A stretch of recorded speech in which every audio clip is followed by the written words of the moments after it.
So the decisions made by Lin Dunn still haunt the Fever. They still absolutely haunt the Fever. Like, they are so much worse off because of some decisions made by Lin Dunn than they would have been had she not made those decisions. And there are so many of them that I've almost lost count. Players that would be so perfect for this Fever team that could do a job that they got rid of. Players that she signed on such unbelievably dumb contracts. And then a coach that, dear Lord, like, we can never forget. We can never forget Christy Sides, but made no difference. Christy Sides, I will say this for Christy Sides, she definitely left the team in a better state than she got it. She found it. So I don't hate the Christy Sides decision so much because, look, it was hard to take that job. I think she didn't do the worst job in the world last year. But obviously, the fact is that they basically had to fire Lin Dunn to fire Christy Sides.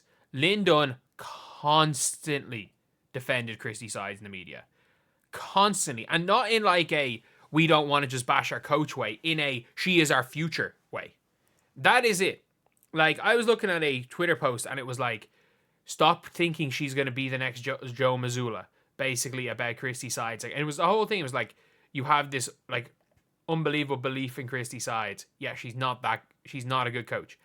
And we'll never forget this. Giving Katie Lou Samuelson, off having a kid, a 2-year max, near max.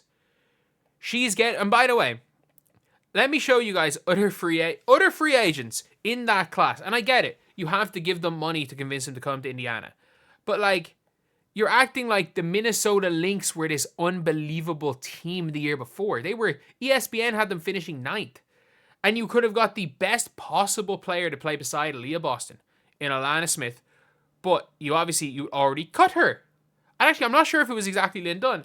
But like, you could have paid more money for Alana Smith, who was the perfect player beside Aaliyah Boston. But no, you had to go and get Katie Lou Samuelson, who was a 9-point per game non-defensive player who hasn't shot well since UConn, and gave her a near max.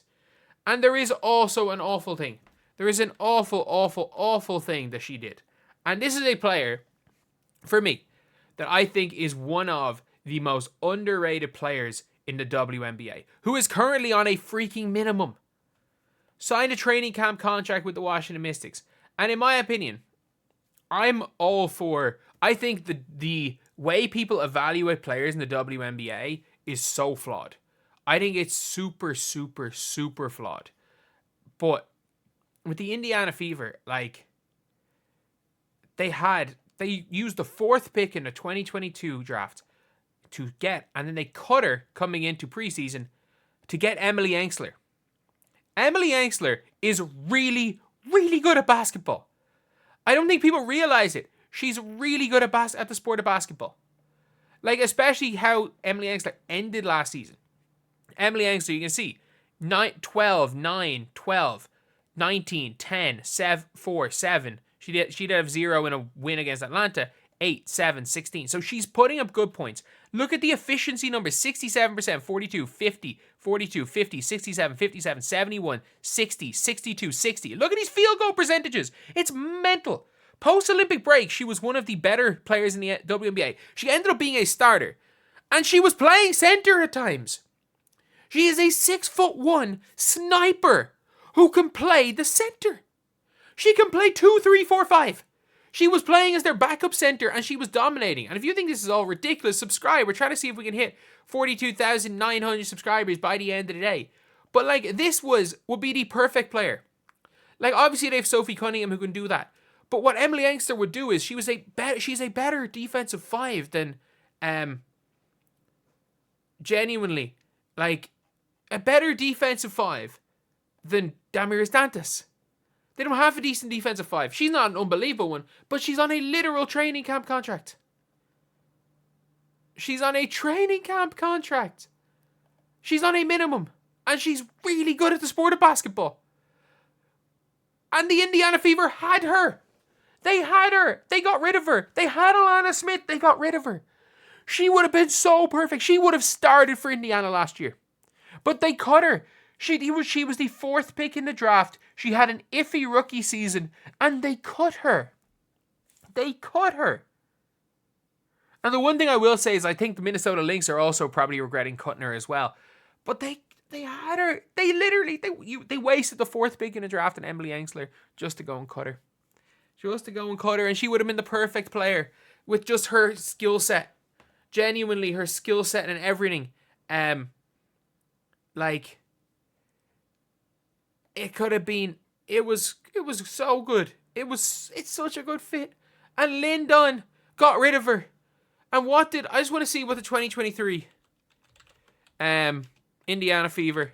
I want to see what move she made going into 2023 season. Oh, she gave Erica Wheeler a max going into that season. She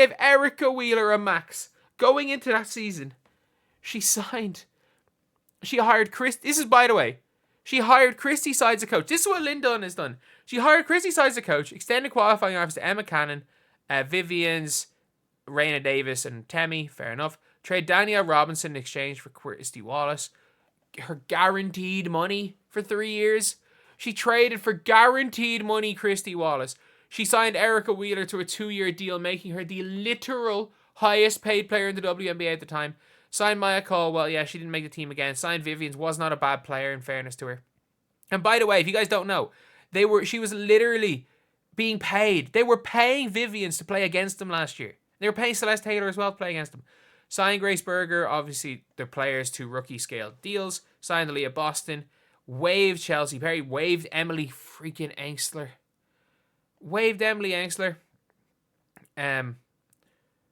Bernadette Hattar. She played did she play? She played one of the years. They traded Queen Egbo for nobody. Like, I don't think Queen Egbo is this great WNBA player, but she's not terrible. Like, she literally was coming off a season that she had made an all-rookie team. She had made the all-rookie team the year before, and they traded her for somebody who averaged 2 points per game. They got rid of an all-rookie team player for someone who averaged 2 points per game. Like, what was that? Like, what are you doing, Lin Dunn? What are you actually doing? And then let's see what happens the following season. In the 2024 season. They get, obviously, Maya Caldwell's cut in training camp. They signed Temi, fair enough. They signed Temi to a training camp contract. They signed Dantas. Not a terrible decision. The problem is, I'm pretty sure Dantas was injured when they signed her. They waived Vivian's and literally kept paying her. They got the 4th-year option, Lisa Smith, fair enough. Exercised 4th-year option for Christy Wallace. They exercised the 4th-year option for Christy freaking Wallace before the season started. They gave her guaranteed money. Temporary early spended contracted Dantas. Oh, yeah, because I think Dantas might have been injured when they literally signed her. Activate Dantas, waived Celeste Taylor, and then Kelly Krauskopf actually hired.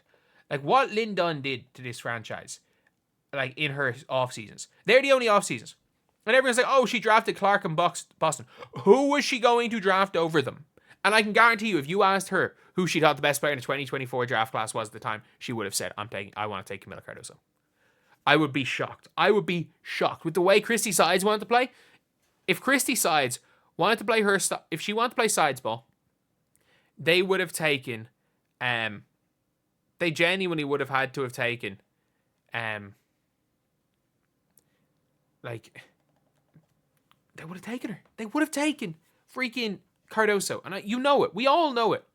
If it wasn't that you would have literally lost your job on the spot, they would have taken Cardoso. And then, obviously, the 2023 WNBA draft. Diamond Miller went 2. Seagrass went 3. Stephanie Suarez is out of the league 4. Lou Lopez Seneschal went 5. He's probably going to be out of the league. The second best player in that draft is Jordan Horston, who went 9. Who probably should have went 2. Even people projected her to go 2 straight away. But still, what Lin Dunn has done is she's done irreparable damage pretty much to the damn Fever. And the Katie Lou contract, we will never forget that horrific, and I mean absolutely horrific Katie Lou contract.